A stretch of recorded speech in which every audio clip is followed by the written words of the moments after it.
I'm going to see how much I can improve my FTP in just 20 days using everyone's new favorite tool, AI.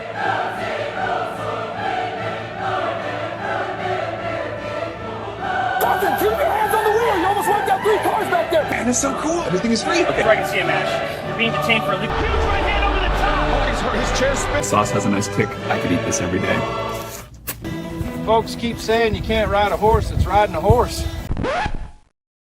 So I'm going to be doing a mix of training. I'm going to be doing the easier, more heart rate based training outside, the ones that don't require power numbers. And then obviously I'm going to try and get the power based workouts done on my indoor trainer.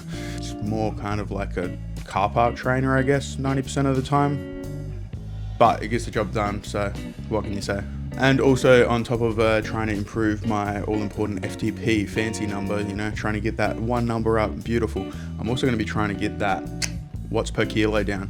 I'm a bit of a big fella, so I think we're going to be able to do it pretty easy. So I'm going to try and stick on a bit of a diet, hopefully drop it around about maybe 2 or 3 kilos would be ideal, whilst also maintaining that FTP number increasing. But I mean, first things first, what is FTP? Functional threshold power, or FTP, is a key measurement to use because it represents the point where your body's lactate production is balanced by its ability to remove it, making it a physiological balance state. Basically, how many watts can you hold for a whole hour? So, obviously there's multiple ways to test FTP. I'm going to be using a new, more popularized version of the ramp test on MyWish. I know there's some purists out there that think you should just do your 20-minute all out and do it by that, and some people saying do an hour strung because obviously it's calculated off your hour max, but fuck those guys. I'm going to be doing the ramp test because I can give it all I can, and I know that I'm going to be safe on the trainer, so I think that's going to be my strap. So with that being said, I'm going to put myself in some serious pain right about now and go do that, the ramp test on MyWish. Alright, fuck it.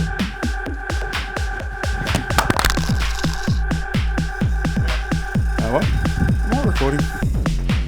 I really should have prepared a bucket with how shit I've been feeling. Fucking hell. 190 heart rate, legs are fucked. Come on. It's gone up to 413. I can't push anymore. Oh, fuck. 284 watts, that's not bad. I was at 270s, I think, previously. I wasn't doing any serious, massive training or anything, just a couple free rides. I've got a torn meniscus, so I've switched to cycling, and I did that basically right around then a few months ago. So good to see a little bit of improvement there. It's not fantastic, obviously, because I haven't been specifically training for it, so we'll see what this 20 days yield.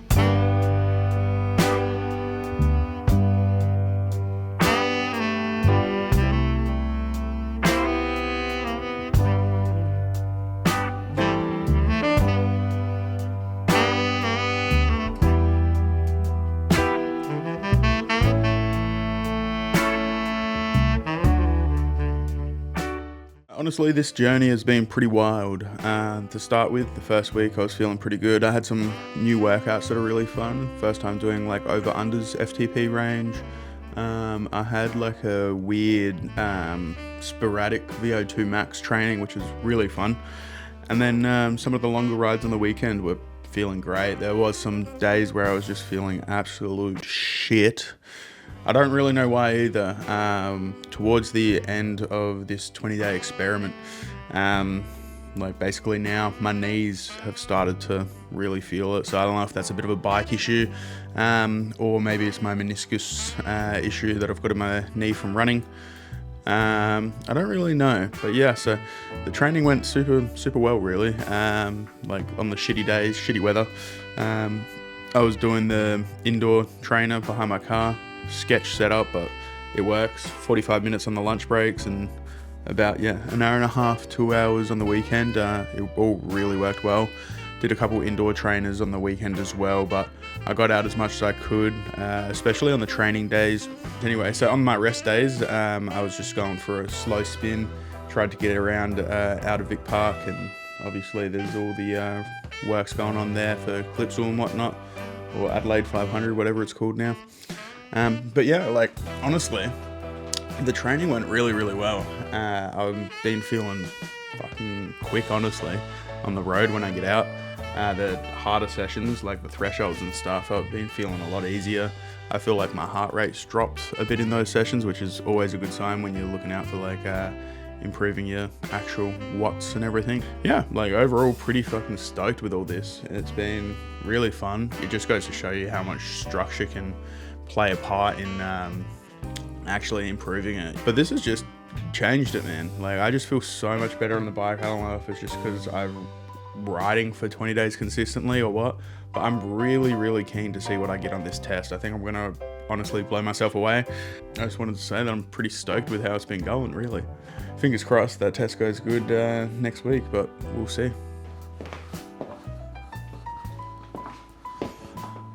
All right, so it's been 20 days. Time to do the final FTP test. I've been riding consistently to my AI plan for the full 20 days. Same setup, about 5 meters away.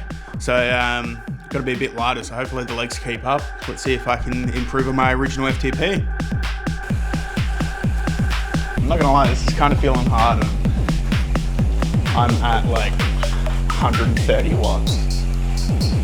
All right, warm up done, let's get it. Hard style is activated, lads.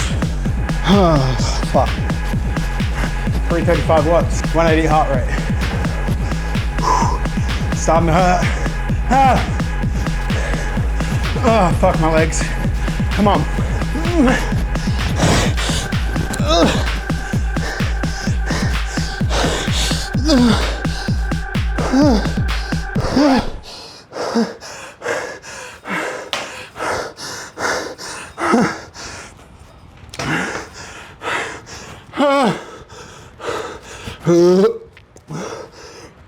Yuck. I just vomited in my mouth. I feel like I need to throw up, holy fuck.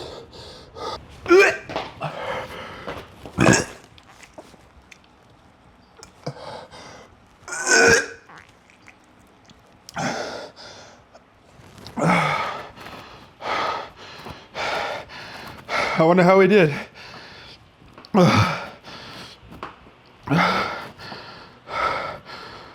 So I'm pretty stoked to be able to say that it's actually worked. Maybe it didn't work as good as I thought it would, but the constant training for the 20 days of the AI training split, it did improve FTP gain, whilst I also dropped 3 kilos in weight. So that also improved the watts per kilo. So my original FTP was 284. So what did I get for this test? I put all my all in, I threw up. I wasn't feeling that great to the start. I'm not gonna lie, this is kind of feeling hard, but towards the end, I was feeling decent. I did throw up, so you can tell that it's pretty well max effort. I mean, that's what it's for, I gave out. So the final number came in at 288 watts. It's not that big a jump, you know, 4 watts, that's not crazy, but still, the point's proven. The AI 20-day platform worked. So obviously I dropped down to 107 kilos as well. So my watts per kilo went from, I think it was 2.6 or 2.58 or something like that, to 2.69 or 2.7. So that's an increase of 0.1 watts per kilogram. Now, that's not fantastic, I feel, but for a casual rider that's just experimenting and having fun on the bike, I think that's pretty fucking sick. And it shows that, like, even with some small training sessions during your lunch break, you know, mine were 45 minutes in my lunch break and then a couple longer rides on the weekend, it still improved. So that was only 20 days. If you did that for, I don't know, maybe 60 days, imagine the improvements. It could be way better.